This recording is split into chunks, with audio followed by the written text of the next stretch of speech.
السلام علیکم ورحمۃ اللہ وبرکاتہ۔ الحمد للہ وحدہ والصلاة والسلام علی من لا نبی بعد وعلی آلہ وازواجہ وصحبہ ومن والہ وبعد۔ قال النبی صلی اللہ علیہ وسلم من قام لیلۃ القدر غفر له ما تقدم من ذنبه او کما قال رسول صلی اللہ علیہ وسلم۔ آج رمضان المبارک کی دوسری طاق رات کا اختتام ہوا ہے، اور اللہ کے فضل اور توفیق سے ہم نے رمضان کے روزوں کے ساتھ ساتھ قیام کا بھی اہتمام کیا، اور اس کے قیام کی فضیلت نبی رحمت صلی اللہ علیہ وسلم نے بیان فرمائی۔ جو ایمان اور احتساب کے ساتھ لیلۃ القدر کا قیام کرتا ہے اللہ اس کے پچھلے گناہ معاف کر دیتے ہیں۔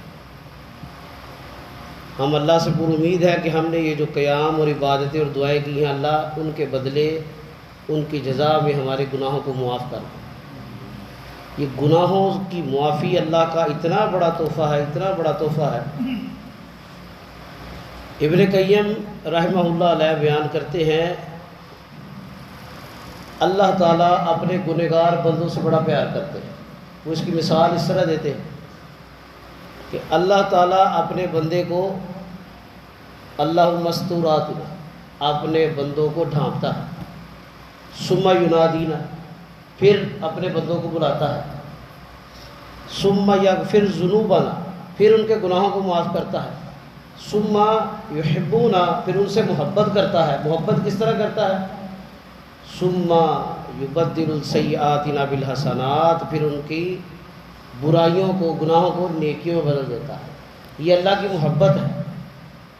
اس کا قرآن میں بھی تذکرہ ہے، اولئک یبدل اللہ سیئات بالحسنات۔ اسی طرح اللہ تعالیٰ نیک کام کرنے والے کو صلہ کیا دیتے ہیں کہ جو گناہ کے بعد توبہ کر لیتا ہے، اللہ کا ڈر رکھتا ہے، اللہ سے رجوع کرتا ہے، اللہ اس کے گناہوں کو معاف بھی کرتے ہیں بلکہ گناہوں کو نیکیوں میں بدل دیتے ہیں۔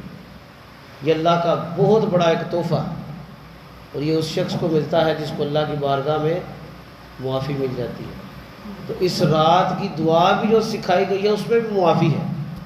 اللہم انک عفو، اے اللہ آپ معاف کرنے والے ہیں۔ غفور بھی معاف کرنے والے کو کہتے ہیں، عفو بھی معاف کرنے والے کو کہتے ہیں۔ عفو اس ہستی کو کہتے ہیں کہ جو گناہوں کو صرف معاف نہیں کرتی بلکہ پردہ پوشی بھی کرتی ہے، اور گناہوں کو صلے میں، اجر میں بدل دیتی ہے۔ یہ اللہ کی شان ہے۔ تحب العفو، اللہ آپ صرف معاف کرنے والے نہیں ہیں بلکہ آپ اتنے بہترین معاف کرنے والے ہیں کہ آپ معافی کو پسند کرتے ہیں۔ اللہ یہ پسند کرتا ہے کہ میرے بندے بھی آپس میں ایک دوسرے کو معاف کریں۔ اسی لیے محدثین، ائمہ اس بات کی تلقین کیا کرتے تھے، اور صحابہ اور ان کے شاگرد بھی، کہ رمضان کے شروع ہونے سے پہلے اگر کسی کے دل کے اندر کسی دوسرے بھائی بہن رشتہ دار، کسی امام، کسی خطیب، کسی انسان کے بارے میں بغض اور حسد ہے نا، اس کو ختم کر۔ صحابہ کرام سے جب سوال ہوتا نا کہ آپ رمضان کی تیاری کیسے کرتے ہیں، تو وہ کہتے ہیں کہ رمضان کی ابتدا میں ہم لوگ یہ کام کرتے کہ رمضان سے پہلے اپنے دلوں کو حسد، کینہ اور بغض سے صاف کر لیتے۔ اور ایسے لوگ آج بھی موجود ہیں جو لیلۃ القدر طاق راتوں میں بھی باز نہیں آتے۔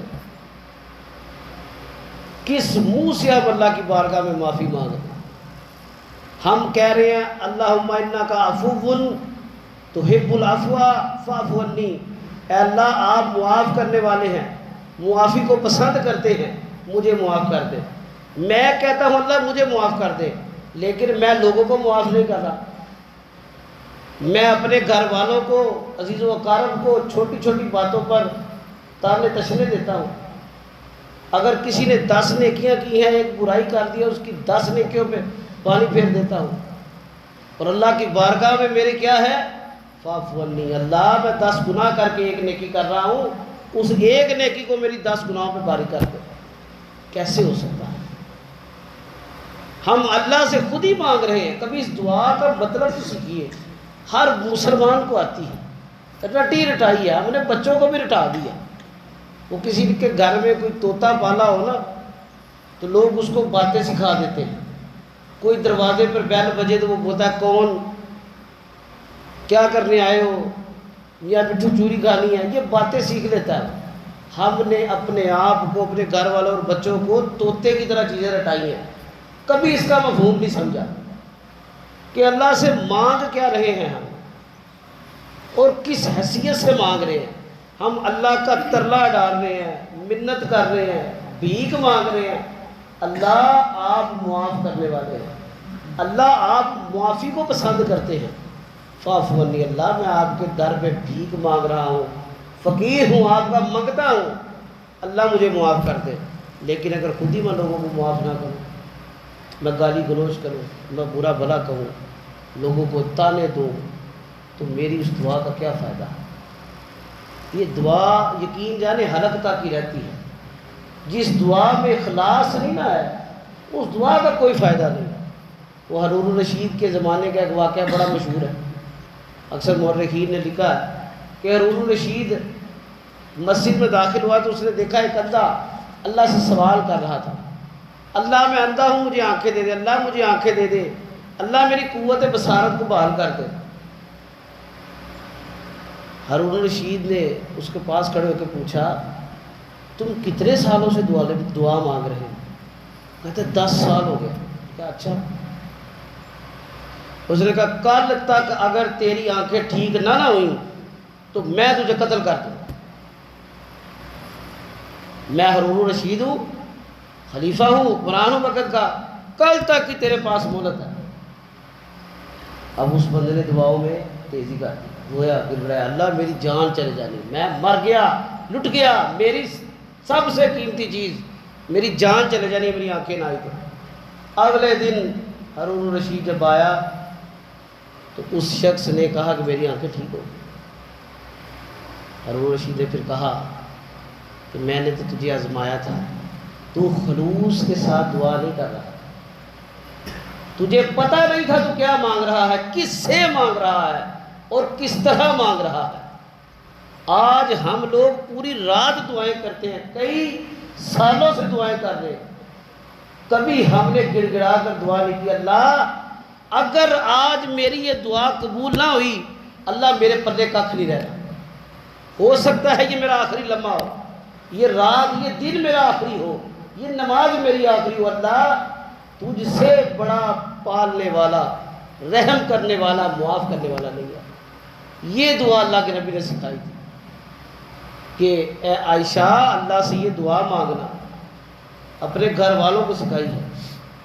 ہم لوگ بھی اگر اس نیت سے دعا مانگیں گے نا، اللہ کی توفیق سے، اللہ کے فضل سے ہماری بھی بگڑیاں بن جائیں گی۔ بڑے لوگ ہیں جن کی رمضانوں میں حالات بہتر ہوتے ہیں، کیوں بہتر ہوتے ہیں؟ شاید اللہ نے، بلکہ یقیناً اللہ نے ان کے دل کو اخلاص سے بھر دیا ہے۔ عربی کا ایک مقولہ ہے، وہ کہتے ہیں کہ 4 چیزوں کو اپنی زندگی میں کبھی ترک نہ کرو، لا تترک الشکر فتحرم الزیادہ، اپنی زندگی سے شکر کو نہ نکالو، اگر تمہاری زندگی سے شکر نکل گیا تمہیں کبھی بھی نعمتیں نہیں ملیں گی، تمہاری حالت بہتر نہیں ہوگی، تمہارا سٹیٹس ترقی نہیں ہوگی تمہاری۔ ولا تترکوا ذکر اللہ فتحرم ذکرہ، اللہ کا ذکر کبھی نہ چھوڑنا ورنہ اللہ تمہیں بلا دے گا، اللہ تیرا ذکر ہی نہیں کرے گا۔ ولا تترکوا الدعاء فتحرم الاجابہ، دعا کرنا نہ چھوڑنا، اگر دعا کرنا چھوڑ دو گے تو تمہاری التجائیں اور مجبوریوں کا جواب نہیں دیا جائے گا اللہ کی بارگاہ میں۔ اور آخر میں فرمایا ولا تترکوا الاستغفار وتحرم النجاة، اور کبھی بھی استغفار کو نہ چھوڑنا اگر تم نجات چاہتے ہو، اگر استغفار کو چھوڑ دیا تو نجات نہیں ہوگی۔ اللہ تعالیٰ سے دعا ہے اللہ تعالیٰ بیان کرنے والے کو بھی اور سننے والوں کو بھی سمجھنے پر عمل کرنے کی توفیق عطا فرمائے۔ وما علینا الا البلاغ۔